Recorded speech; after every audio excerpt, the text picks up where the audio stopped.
नमस्कार मित्रों, ये जो वीडियो है वो मॉरिशस रूट के ऊपर है कि मॉरिशस रूट क्या है और उसका किस तरह से ब्लैक का व्हाइट में पैसा कन्वर्ट करने में उपयोग होता है। तो मॉरिशस रूट कहने के लिए वो डबल टैक्स अवॉइडेंस ट्रीटी है, पर वो डबल टैक्स अवॉइडेंस नहीं है, पैसे की हेराफेरी करने की ट्रीटी है। डबल टैक्स अवॉइडेंस की ट्रीटी क्या होता है कि आज से बहुत सालों यानी 40-50 साल पहले ये प्रॉब्लम था कि एक आदमी ने, मान लो अमेरिका का आदमी है और उसने कनाडा में $1 लाख कमाया। तो सबसे पहले उसने कनाडा में $1 लाख कमाया, तो कनाडा की सरकार $1 लाख पे, मान लो वहां पे 40% इनकम टैक्स है, तो 40% टैक्स लेगी। और बाकी जो 60,000 वो अमेरिका लाया, तो अमेरिका की सरकार उस पर, अमेरिका का टैक्स रेट मान लो 30% है, तो 30% टैक्स लेगी। तो उस पर उसको दोनों देशों का टैक्स भरना पड़ रहा है, तो वो डबल टैक्स हो गया। इसलिए जैसे जैसे ये इंटरनेशनल ट्रेड बढ़ने लगा, इसलिए सरकारों ने ये डबल टैक्स अवॉइडेंस ट्रीटी बनाई। वो क्या है कि यदि कनाडा का कोई आदमी ने कनाडा में 40% टैक्स भरा, अमेरिका में 30% टैक्स है, तो उसने कनाडा में 40% भरा और अमेरिका में अब उसको सिर्फ डिफरेंस ही भरना है। तो डिफरेंस तो हुआ नहीं, -10 हुआ, यानी उसको अमेरिका में कोई टैक्स नहीं भरना। और इसी तरह से कनाडा का कोई आदमी यदि अमेरिका में पैसा कमाता है तो उसने 30% टैक्स भरा, अब कनाडा में टैक्स रेट है 40%, तो उसको सिर्फ अब कनाडा में 10% ही टैक्स भरना पड़ेगा। यानी person will have to pay higher of the two tax rate, not both tax rate. उसको दोनों में से जो ज्यादा टैक्स का रेट है वही भरना पड़ेगा, दोनों टैक्स रेट नहीं भरने पड़ेंगे। और साल के एंड में अमेरिका और कनाडा की सरकारें हैं, वो आपस में बैठ के देख लेगी कि भाई इसमें आपको इतना ज्यादा फायदा हो गया, हमको इतना थोड़ा नुकसान हो गया, तो वो अपने आप में पैसा एक्सचेंज कर लेगी। पर इंडिविजुअल को कम से कम ये गारंटी है कि उसको दोनों में से जो ज्यादा टैक्स रेट है वही भरना पड़ेगा, दोनों टैक्स रेट नहीं भरने पड़ेंगे। तो मॉरिशस ने कहने के लिए डबल टैक्स अवॉइडेंस ट्रीटी बनाई है, पर वो ट्रीटी में क्या लिखा है कि मॉरिशस की सरकार यदि 1% इनकम टैक्स भी लेती है तो भारत की सरकार 1% इनकम टैक्स नहीं लेगी। जो डिफरेंस लेना चाहिए, पहले तो डिफरेंस होना ही नहीं चाहिए। आदमी ने भारत में पैसा कमाया है तो पहला टैक्सेशन राइट हुआ इंडिया का, यानी इंडिया को पूरा टैक्स लेना है, बाद में मॉरिशस को डिफरेंस लेना है। और मॉरिशस में मान लो वहां पे टैक्स रेट 10% है, तो वहां 10% टैक्स भरने के बाद इंडिया में उसको सिर्फ अब 20% टैक्स भरना है। इस तरह की होनी चाहिए, पर उसके वजह पूरी उल्टी ट्रीटी है कि मॉरिशस में आधा परसेंट 1% इनकम टैक्स भरा है, यानी अब इस आदमी को इंडिया में कोई टैक्स ही नहीं भरना है। तो इस तरह से मॉरिशस की कोई कंपनी, यानी वो कंपनी का फिजिकली मॉरिशस में होना जरूरी नहीं है, मॉरिशस का एक एड्रेस होना चाहिए। उसने मॉरिशस में एक छोटा 10 फुट बाई 10 फुट की ऑफिस खरीद ली, वहां पे एक आदमी बिठा दिया तो बहुत है, एक आदमी नहीं बिठाया तो भी बस वहां पे एक फोन नंबर होना चाहिए, एक एड्रेस होना चाहिए, यानी वो मॉरिशस की कंपनी हो गई। वो कंपनी मिलियंस ऑफ डॉलर या बिलियंस ऑफ डॉलर भारत में इन्वेस्ट करती है, तो भारत सरकार उस पर किसी तरह का टैक्स नहीं लेगी, ना short term capital gains tax लेगी, ना long term capital gains tax लेगी, ना उस पर इनकम टैक्स लेगी, ना ये स्टैम्प ड्यूटी लेगी। कोई भी प्रकार का टैक्स उस कंपनी के ऊपर नहीं लगेगा। और वो कंपनी पैसा कमा के वापस डॉलर ले जा सकती है, यानी उसने डॉलर में इन्वेस्ट किया और अब वो जब उसने प्रॉफिट किया तो वो उतना डॉलर मांग सकती है, यानी पोटेंशियली डॉलर लायबिलिटी हमारी और बढ़ जाएगी। तो ये कानून हमें कैंसिल करना चाहिए कि मॉरिशस की कंपनी पे या कोई भी विदेशी कंपनी, उस पे उतना ही टैक्स लगेगा जितना कि भारत की कंपनी के और कंपनियों पे और इंडिविजुअल्स पे लगता है।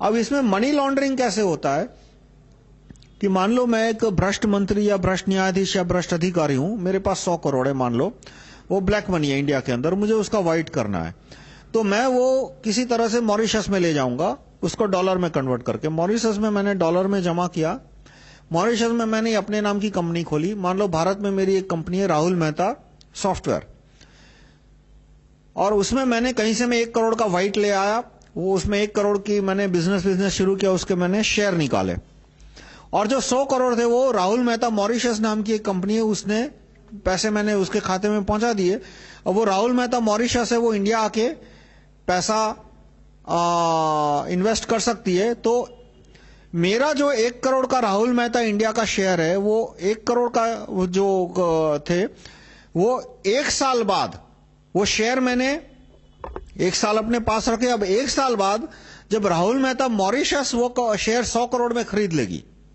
तो वो 100 करोड़ मेरे खाते में व्हाइट आ गया। अब उस पर मुझे टैक्स कितना भरना पड़ेगा? 0%। क्यों? क्योंकि वो शेयर मैंने 1 साल तक अपने पास रखे, 1 साल के बाद बेचे, यानी मुझे सिर्फ long term capital gains tax भरना पड़ेगा। और long term capital gains tax India में शेयर मार्केट में कितना है? 0%। तो इस तरह से मेरा ब्लैक का पैसा व्हाइट हो गया। अब दूसरा आता है कि मॉरिशस से जो पैसा आता है, भारत सरकार ने कानून बनाया है कि मॉरिशस से कोई कंपनी आके भारत में पैसा इन्वेस्ट करती है तो उससे मालिक का नाम नहीं पूछने का। यानी यूं समझो कि कानूनन ही हो गया कि कोई भ्रष्ट मंत्री है, भ्रष्ट न्यायाधीश है, कोई दाऊद इब्राहिम जैसा स्मगलर या टेररिस्ट है, वो अपना पैसा मॉरिशस ले जाके वो इंडिया में इन्वेस्ट करके उसको मैनेज कर सकता है। तो इस तरह से Mauritius is the biggest investor in India. अब कंट्री, आप दुनिया का नक्शा देखोगे तो शायद आपको मॉरिशस दिखेगा भी नहीं, इतना छोटा सा कंट्री है। वहां पे एक चीनी उगती है थोड़ी बहुत, पर इतनी छोटी लैंड है कि उगू की कितनी चीनी उगेगी। और टूरिज्म इंडस्ट्री है, पर टूरिज्म इंडस्ट्री भी सब इंडिया के अधिकतर लोग जाते हैं वहां पे। नॉन इंडियन टूरिस्ट वहां पे बहुत कम है। इंडियंस ही वहां पे होटल चलाते हैं, इंडियंस ही टूरिस्ट की तरह से जाते हैं। और वहां पे जो पैसा है मॉरिशस बैंक में वो भी अधिकतर इंडिया का है। अब वो मॉरिशस बैंक कौन चला रहा है? तो मॉरिशस बैंक के नाम भारत सरकार को ऑफिशियली पता नहीं है। भारत सरकार को यूं समझो कि ऑफिशियली उनको कुछ नहीं पता। जो गब्बर सिंह का डायलॉग है कि हमें कुछ नहीं पता, वो भारत सरकार पे वर्ड टू वर्ड अप्लाई होता है कि भारत सरकार को आप मॉरिशस के बारे में कोई भी प्रश्न पूछो तो जवाब आता है हमको नहीं पता, हमको नहीं पता, हमको कुछ नहीं पता। तो मॉरिशस से जो billions of dollar of investment आ रहा है उसका मालिक कौन है वो नहीं पता। वो किसी भी दिन पैसा वापस खींच सकते हैं तो payment crisis, foreign exchange payment crisis खड़ी हो जाएगी। यानी वो लटकती तलवार अब लटकता एटम बम बन गया है। और फिर भी मॉरिशस से पैसा और आने दे रहे हैं। जिस आदमी का नाम हमें पता ना हो उसका क्यों हमें पैसा नहीं आने देना चाहिए? क्योंकि हम इस कंडीशन के साथ पैसा ले रहे हैं कि जिस दिन उसने डॉलर मांगा उस दिन हम उसको डॉलर देंगे। तो हमें उसी आदमी को आने देना चाहिए कि कम से कम हम भरोसा कर सके कि ये 5-10 साल तक वापस नहीं मांगने वाला। या तो हम टर्म्स एंड कंडीशन रख दे कि भाई डॉलर मिला है, वापस नहीं मिलेगा डॉलर, रुपया ले लो और रुपया जितना इन्वेस्ट करना है भारत में करो, लेकिन अब आपको वापस ले जाने के लिए डॉलर या सोना चांदी आपको मैन्युफैक्चर्ड गुड खरीद के ले जाने तो ले जाओ, बाकी नहीं मिलेगा। तो वो टर्म्स एंड कंडीशन रख दो तो कोई प्रॉब्लम नहीं, पर वो टर्म्स एंड कंडीशन नहीं रखी है। तो अब क्रिमिनल्स का पैसा, दाऊद का पैसा कहते हैं बहुत सारा लगा हुआ है, शरद पवार जैसे भ्रष्ट मंत्रियों को पैसा मॉरिशस से आया है। रॉबर्ट वड्रा ने डीएलएफ में बहुत सारा पैसा, उसका ब्लैक मनी है वो मॉरिशस ले गया। उसका यानी उसकी सास सुरपंखा गांधी यानी सोनिया गांधी का पैसा है वो मॉरिशस बैंक में वहां से आया है। और सच गलत अब ये तो वेरीफाई करना पड़ेगा, जब तक नार्को टेस्ट नहीं लेते कुछ नहीं कह सकते कि मनमोहन सिंह की 3 बेटियां हैं अमेरिका में, उनको अमेरिका की सिटीजन है वो तीनों की तीन, उनके भी मॉरिशस में $1 बिलियन प्लस पैसा जमा हो गया है। यशवंत सिन्हा के बेटे भी उनका भी काफी मॉरिशस में इन्वेस्टमेंट है। और अमेरिका में तो है ही, अमेरिका में तो $100 of millions के उनके एसेट है, उनके और उनकी पुत्री वधू के। और मॉरिशस बैंक में भी उनका काफी अच्छा पैसा है। और मॉरिशस बैंक के जो टैक्स रियायत है वो कैंसल होनी चाहिए, ऐसा दिल्ली हाईकोर्ट ने जजमेंट दिया था। इनका राजीव दीक्षित जी ने केस फाइल किया था मॉरिशस रूट खत्म करने के लिए, तो दिल्ली हाईकोर्ट ने उनके फेवर में जजमेंट दिया था। और इनकम टैक्स डिपार्टमेंट ने भी एक मेमो निकाला था कि मॉरिशस कंपनियों को बोला था कि तुम्हारी जितने बिजनेस मतलब तुमने जितना पैसा कमाया उस पर कैपिटल गेन्स टैक्स भरना पड़ेगा। और यशवंत सिन्हा ने वो memo income tax board cancel करे वैसा एक दूसरा मेमो निकाला। वो बोर्ड के सर्कुलर बोलते, सॉरी इनकम टैक्स बोर्ड ने सर्कुलर निकाला, बोर्ड ऑफ डायरेक्ट टैक्सेशन बोलते, उसने सर्कुलर निकाला था कि मॉरिशस कंपनियों को टैक्स भरना पड़ेगा। तो यशवंत सिन्हा ने मेमो निकाला कि ये सर्कुलर कैंसिल करो। फाइनली सुप्रीम कोर्ट में गया तो सुप्रीम कोर्ट के जज तो सब बिके हुए हैं। सुप्रीम कोर्ट के जज ने दीक्षित जी कि आजादी बचाओ आंदोलन ने जो दिल्ली हाईकोर्ट से फेवरेबल जजमेंट लिया था वो भी कैंसिल कर दिया। और central board of direct taxation का मेमो था, जो सर्कुलर था कि मॉरिशस की कंपनियों को टैक्स भरना पड़ेगा, वो भी कैंसिल कर दिया। यानी मॉरिशस कंपनियों की टैक्स छूट है वो चालू रही सुप्रीम कोर्ट के जजों की बदौलत से। अब हम इसमें क्या कर सकते हैं कि एक तो आपसे मैं कहूंगा कि आप अपने सांसद को एसएमएस से आदेश भेजो कि मॉरिशस की ट्रीटी आज की तारीख से कैंसिल की जाए। देखो, हर एक नागरिक का कॉन्स्टिट्यूशन ड्यूटी है, ये राइट नहीं बोल रहा, आपकी ड्यूटी है कि आप अपने एमपी को, पीएम को, सीएम को, एमएलए को नेसेसरी ऑर्डर भेजो एसएमएस से। नेसेसरी ऑर्डर यानी कि देश को चलाने के लिए जो जो हुक्म आपको देने हैं अपने सांसद को, वो हुक्म टाइम से एसएमएस से भेजना, वो आपका फर्ज बनता है, मेरा भी फर्ज बनता है, हम सबका फर्ज बनता है। तो ये मॉरिशस का कानून जो गलत कानून है, वो कानून कैंसिल करने के लिए treaty, Mauritius, India Mauritius double tax avoidance treaty cancel करनी चाहिए। ऐसा आप ऑर्डर अपने एमपी को एसएमएस से भेजो। आपको एमपी का मोबाइल नंबर मिलेगा पार्लियामेंट हाउस के वेबसाइट से। आप गूगल करो parliamenthouse.nis, वहां पे देखोगे तो एमपी स्टेट वाइज 2-3 लिस्ट है वहां पे एमपी के, वहां पे आपको मिल जाएगा एमपी का फोन नंबर। लैंडलाइन नंबर मिले तो आप लैंडलाइन पे फोन करके उनको बोलो कि भाई एमपी का नहीं तो उनके सेक्रेटरी का मोबाइल नंबर दो, क्योंकि बहुत सारे एमपी है वो मोबाइल नंबर नहीं देते। जैसे मैं अपनी बात करूं तो मेरे जो सांसद है किरीट सिंह सोलंकी, उनका तो मोबाइल नंबर मुझे मिल गया, तो मैंने उनको 4 ऑर्डर एसएमएस से भेज दिए, और हर हफ्ते जब भी जरूरत पड़ेगी मैं ऑर्डर भेजता रहूंगा उनको, because it is my duty.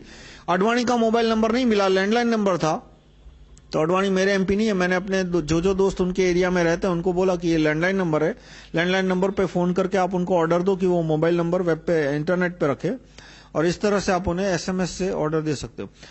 अब मॉरिशस बैंक का आगे जो और जुड़े हुए इश्यू है वो है कि अमेरिका का कोई नागरिक अमेरिका के बाहर पैसा कमाता है तो अमेरिका की सरकार उस पर पूरा टैक्स लेती है।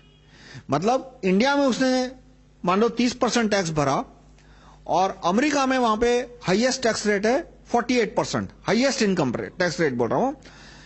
उसमें स्टेट टैक्स और सिटी टैक्स सब मिला के, जैसे आप यदि न्यूयॉर्क में रहते हो तो वहां पे स्टेट टैक्स है 7%, सिटी टैक्स है 4%, और फेडरल इनकम टैक्स का हाईएस्ट स्लैब आता है 35%, यानी 35 प्लस 7 प्लस 4 यानी करीब 46% पहुंच गए। उसके बाद 2% मेडिकेयर टैक्स आता है, तो 48% हो गया।